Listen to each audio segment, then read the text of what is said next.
All right, it's day 7. Congratulations, you guys have made it through a week. We're here back in the gym today, and we're back working on your lower body. So Justin's gonna take you through 3 lower body movements. We're doing some big compound movements, and we got some calf raises in there. So the first exercise that Justin's gonna take you through is the Bulgarian Split Squat.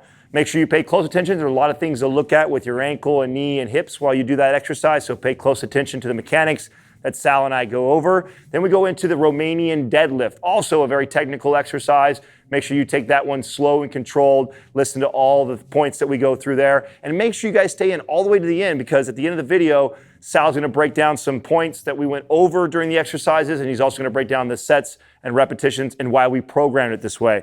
And then last exercise that Justin will take you through is the calf raise.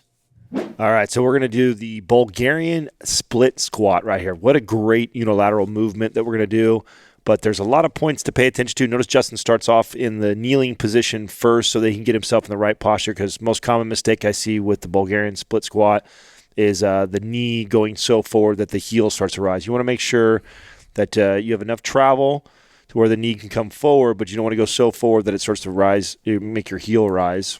Now, most of the weight is in that front leg, not the back leg. So that back leg is for balance and support, but you should be pressing most of your weight with that front leg. Good posture the whole time. That's very important. You're going to want to bend forward when you do this. Try and stand upright. Right. Notice that Justin keeps his chest upright and shoulders peeled back as he comes down. And like Sal said, he's driving all off that front leg. That front leg, he's pushing through his heel and his glute.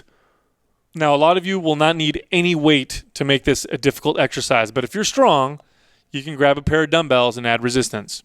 Again, we're shooting for that 8 to 12 rep range on each side.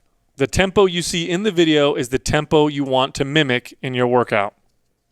So the Romanian deadlift is a traditional glute and hamstring exercise. You start at the top, holding the barbell. You want to hinge your hips back and come all the way down and all the way up. But you'll notice the knees are bent but fixed. You're not doing a conventional deadlift.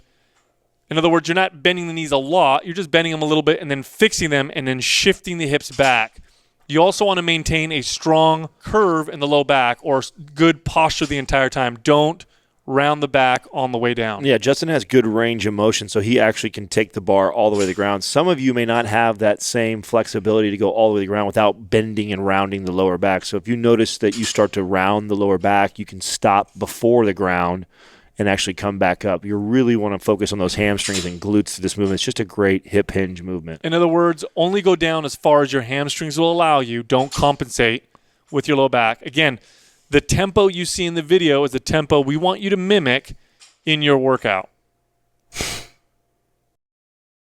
All right, so you want to find something that you can stand on where you can let your heels drop without touching the floor. You want to stand on the balls of your feet, knees straight, hold on to something for balance, and all you're going to do is point your toes as hard as you can and then let your heels drop all the way down for a stretch. You want to drive off the fat pad by your big toe. So a lot of people you'll see will start to break out. Make sure you drive through the big toe and the fat pad, coming all the way up, pausing at the top, and then slowly decelerating. It's rare to see anybody do calf raises with a good full range of motion. They tend to do these choppy, short ranges of motion. Full range of motion is superior. So go all the way down, get a stretch, come all the way up, squeeze real hard. The tempo you see in this video is the tempo we want you to mimic in your workout. Great point. All right, today was another lower body strength day. Now, the first exercise you did was the Bulgarian split stance squat. Now, this is awesome. In fact, some coaches would even say this is superior to the barbell squat. Now, I would argue that the barbell squat is more functional. Nonetheless, they're both very powerful movements. Because you have that split stance, because one leg is behind and one leg is in front, it seems to be more functional. Why is it more functional? Well, when you walk, that's exactly what happens. One leg is in front of the other.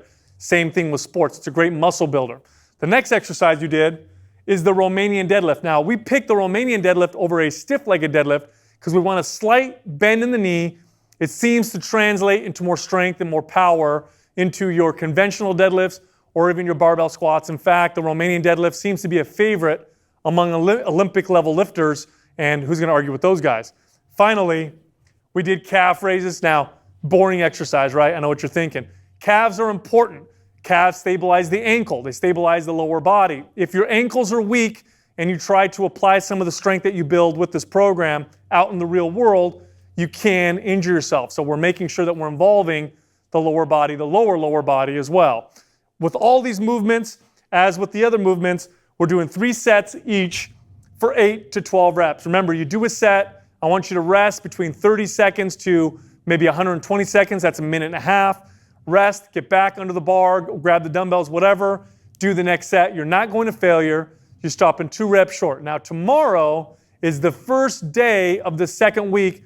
Tomorrow, we start adding volume. Tomorrow, you're doing another upper body workout day, compound movements, and an extra movement. So now things are going to start getting more difficult. You'll start to notice as you progress through this program, we're going to be throwing more things at your body, and your body's going to progress throughout the entire 30 days. Share this with your friends. Have them follow along. It's a lot of fun to do together. Some of the workouts are done at home. Some of them are done in the gym. Also, subscribe to this channel. We post new videos all the time.